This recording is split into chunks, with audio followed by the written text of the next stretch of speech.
और वेक्टर्स में एक और टॉपिक देखते हैं, कोप्लेनैरिटी ऑफ वेक्टर्स एंड पॉइंट्स। अच्छा, कुछ वीडियोस पहले है ना, एक हमने काफ़ी सिमिलर टॉपिक को कवर किया था। क्या टॉपिक कवर किया था? ये टॉपिक कवर किया था अपन ने, है ना, कोलिनियर वेक्टर्स एंड पॉइंट्स। तो चूंकि ये कोप्लेनैरिटी वाला जो कॉन्सेप्ट है ना, उसका ट्रीटमेंट और ये कोलिनियरिटी वाला जो कॉन्सेप्ट है उसका ट्रीटमेंट काफ़ी सिमिलर है। जो फाइनल रिलेशंस अपन जो डिस्कस करेंगे है ना, वो काफ़ी सिमिलर हैं। तो ऐसा करते हैं, कोलिनियरिटी में अपन ने क्या डिस्कस किया था एक बार ब्रीफली उसको कवर कर लेते हैं। उससे आपको है ना इस वाले टॉपिक के अप्रिसिएशन में है ना आसानी हो जाएगी। तो कोलिनियर वेक्टर्स है ना, किन वेक्टर्स को अपन ने कोलिनियर बोला था? जो वेक्टर्स जो हैं वो पैरेलल हों, हम फ्री वेक्टर्स की बात कर रहे हैं, तो उनको हमने बोला था कि ये कोलिनियर वेक्टर्स हैं।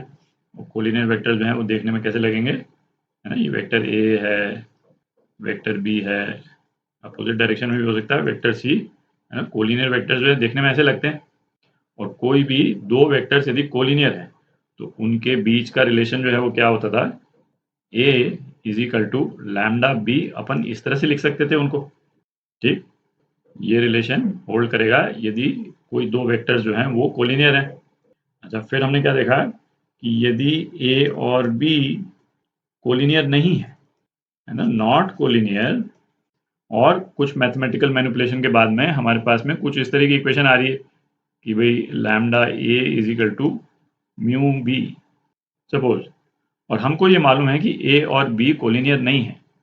तो ये रिलेशन केवल एक कंडीशन में होल्ड कर सकता है, कब? जब लैम्डा और म्यू दोनों जीरो हो, नहीं तो अदरवाइज तो अपने पास में ये रिलेशन आ जाएगा।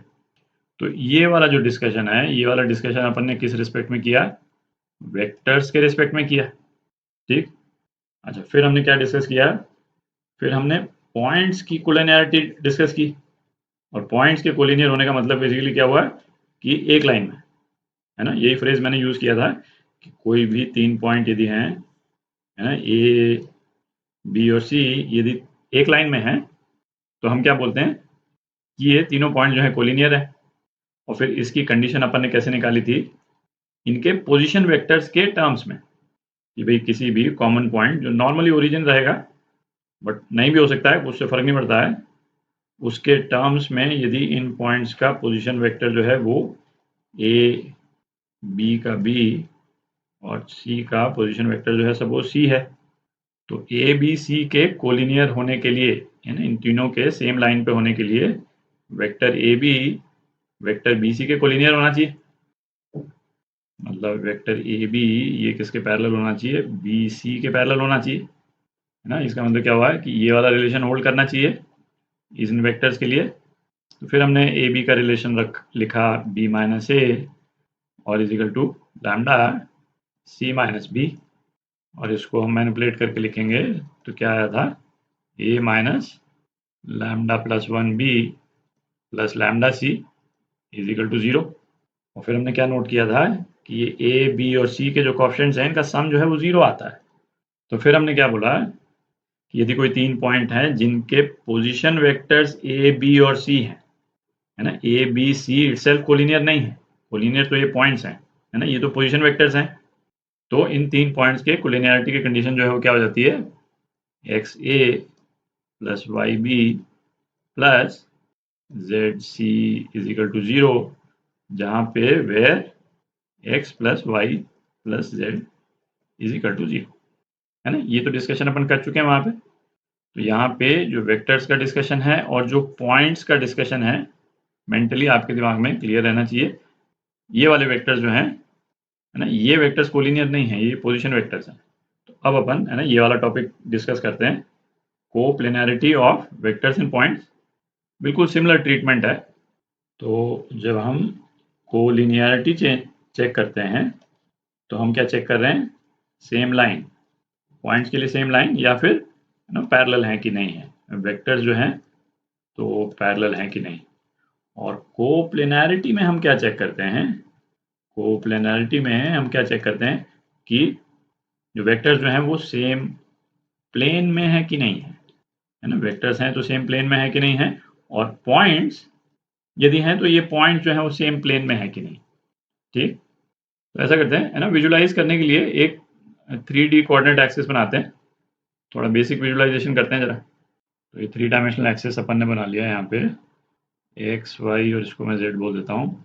तो पहले तो एक चीज़ देखें कि यदि हमारे पास में 2 वेक्टर्स हैं, है ना, केवल 2 वेक्टर्स हैं, तो 2 वेक्टर्स तो हर केस में सेम प्लेन में ही रहेंगे। भाई एक्स वाई एक्सिस में ही यदि हम 2 वेक्टर्स बनाते हैं, सपोज मैं अपनी सहूलियत के लिए इस डायरेक्शन में बना रहा हूँ, एक वेक्टर ये और दूसरा वेक्टर ये, है ना, ये दोनों वेक्टर एक्स वाई प्लेन में है ना। आप इमेजिन कर ही सकते हैं कि भाई ये आप इस वाले वेक्टर को, है ना, इस डायरेक्शन में इस तरह से मूव कराएंगे, बेसिकली एक ही प्लेन तो हुआ ही।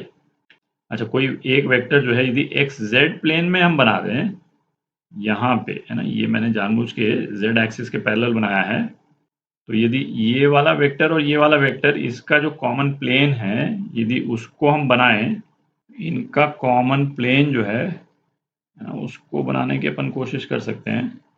थोड़ा सा मुश्किल ही रहता है 3D में बनाना, है ना, पर आप विजुलाइज कर सकते हैं, कुछ इस टाइप का प्लेन तो बन ही जाएगा। आप देख लें, और ये प्लेन जो है वो एक्स वाई प्लेन के नीचे भी जा रहा है, ये इस टाइप से बनाने को इन दोनों वेक्टर्स का भी कॉमन प्लेन बना सकते हैं, बट है ना वो ड्राइंग के पॉइंट ऑफ व्यू से, है ना, बनाना काफ़ी मुश्किल है। तो कहने का मतलब क्या है कि 2 वेक्टर्स जो हैं वो तो हर हाल में कोप्लेनर होंगे, मतलब इनका तो कॉमन प्लेन बन ही जाएगा। तो हम जब कोप्लेनैरिटी ऑफ वेक्टर्स की बात करते हैं तो हम कितने वेक्टर्स डिस्कस कर रहे होते हैं? हम 3 वेक्टर्स डिस्कस करते हैं, है ना। 2 तो कोप्लेनर होंगे ही, उसमें कोई डिस्कशन वाली बात है ही नहीं। तो 3 वेक्टर कोप्लेनर जो हैं उनकी कंडीशन क्या होती है उसको देखते हैं। यदि कोई 3 वेक्टर्स हैं ए, बी और सी, है ना, और यदि ये 3 वेक्टर्स कोप्लेनर हैं, तो इन 3 में से कोई एक वेक्टर जरूर होगा जिसके साथ में ये कंडीशन होल्ड करती हो कि उस वेक्टर को vector A is equal to lambda B plus mu C, है ना, इस तरह से हम रिप्रेजेंट कर सकें।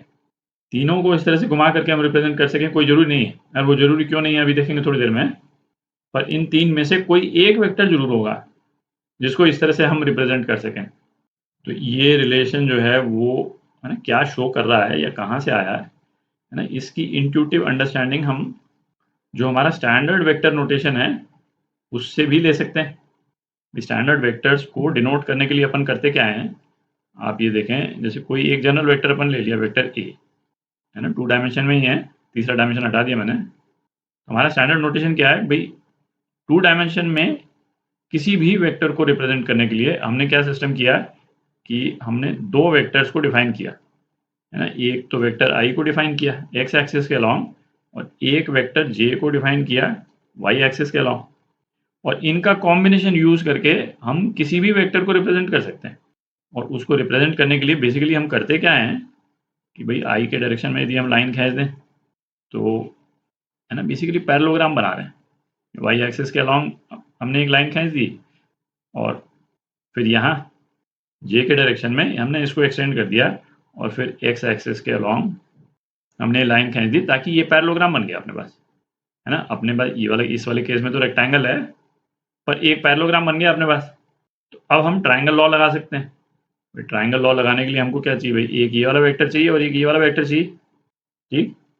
तो ये वाला येलो वेक्टर ये क्या हो जाएगा, बेसिकली ये लैम्डा आई है, इसको आई को किसी लैम्डा से मल्टीप्लाई कर देंगे, और यहाँ पे हम जे को किसी म्यू से मल्टीप्लाई कर दें, तो ए को हम क्या लिख सकते हैं भाई, लैम्डा आई प्लस म्यू जे, यही तो है ना। नॉर्मली हम इसको A1 आई प्लस A2 जे लिखते हैं, पर बात तो वही है।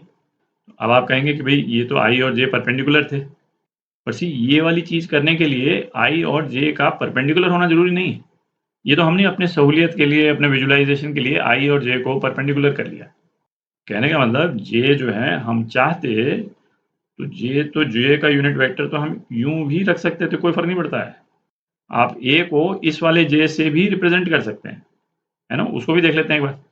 तो अब हमारा जे जो है वो, हमारा जे क्या हो गया, हमारा जे ये है सपोज। इस वाले केस में भी हम क्या करें भाई, आई को हमने एक्सटेंड कर दिया, है ना। एक पैरेललोग्राम बनाना है ताकि पैरेललोग्राम या ट्राइंगल लॉ ऑफ एडिशन लगा करके हम ए ले आए, और जे को हमने इस तरह से एक्सटेंड कर दिया यहाँ पे। तो अब हमारा पैरेललोग्राम क्या बन गया भाई, हमारा ये पैरेललोग्राम बन गया। इस वाली लाइन के पैरेलल हम ये लाइन खींच दें, आप देख रहे हैं, और एक्स एक्सिस के अलॉन्ग ये पैरेलल।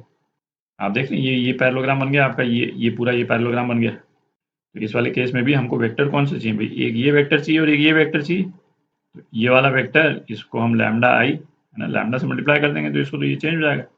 और ये वाला वेक्टर इसको ये म्यू जे। आप देख रहे हैं अगेन अपने पास में क्या आ गया, ये रिलेशन आ गया, देख रहा है। तो ये तो हो गया जैसे भाई ये तो यूनिट वेक्टर की बात हो गई, पर कोई जरूरी नहीं यूनिट वेक्टर। आप चाहे किसी भी मैग्नीट्यूड का वेक्टर ले लें, जैसे सपोज हमने वेक्टर ए ये ले लिया और कोई किसी भी डायरेक्शन के दो वेक्टर ले लें अपन, है ना, ये यूनिट वेक्टर्स नहीं है, वेक्टर बी यूं ले लें अपन और सपोज हम वेक्टर सी यूं ले लें।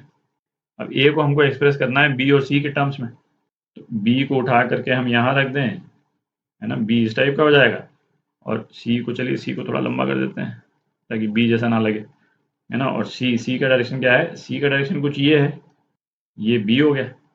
अब हमको ए को एक्सप्रेस करना है, सेम चीज़, बी को एक्सटेंड कर दिया, सी को एक्सटेंड कर दिया और हमको पैरेललोग्राम बनाना है। पैरेललोग्राम एक ये और एक ये बन गया हमारा पैरेललोग्राम।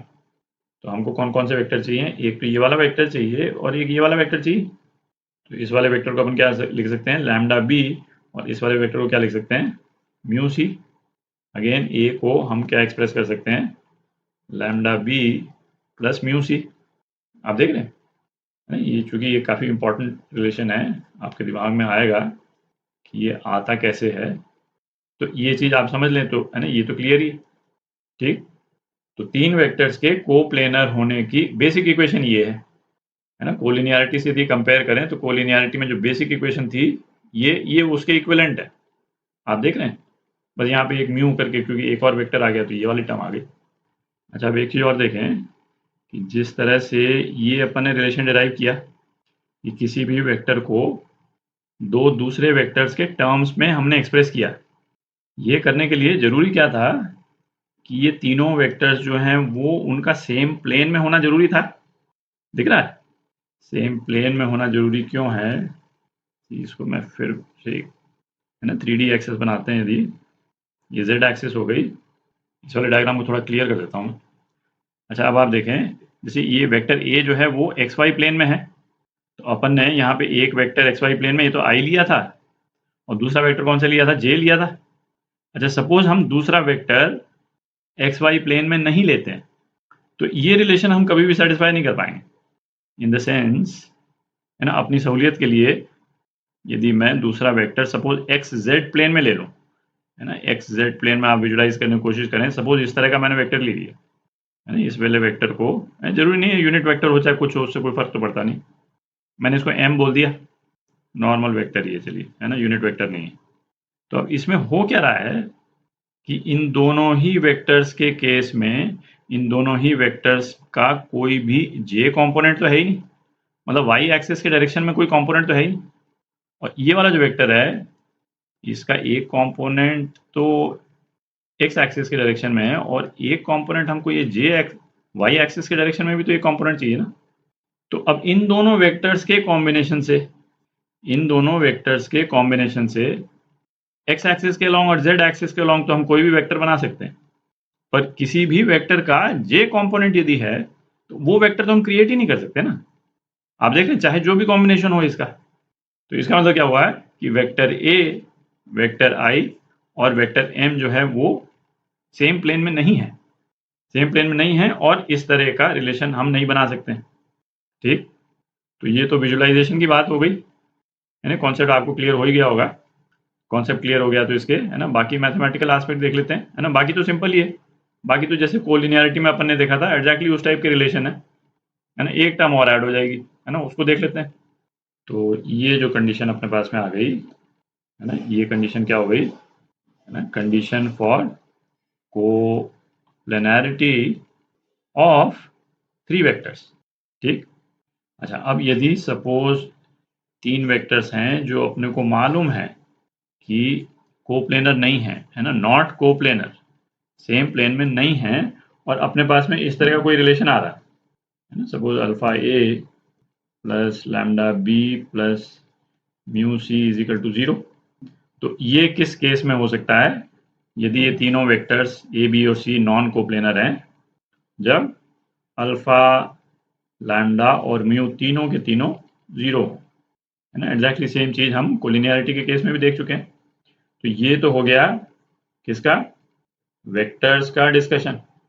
अब हम डिस्कशन कर रहे हैं पॉइंट्स का डिस्कशन, है ना। कोप्लेनैरिटी ऑफ पॉइंट्स, कोप्लेनैरिटी ऑफ, चलिए लिख ही देते हैं पूरा, पॉइंट्स मतलब क्या कि कोई 4 पॉइंट हैं, है ना। 4 पॉइंट से 3 वेक्टर्स बनेंगे अपने। अच्छा, इस वाले केस में भी क्या भाई, 3 पॉइंट्स का तो एक सिंगल प्लेन तो बन ही जाएगा, तो उसमें तो कोई डिस्कशन ही नहीं है, क्योंकि 3 पॉइंट्स में 2 वेक्टर बनेंगे और 2 वेक्टर तो कोप्लेनर होते ही अपन डिस्कस कर ही चुके हैं।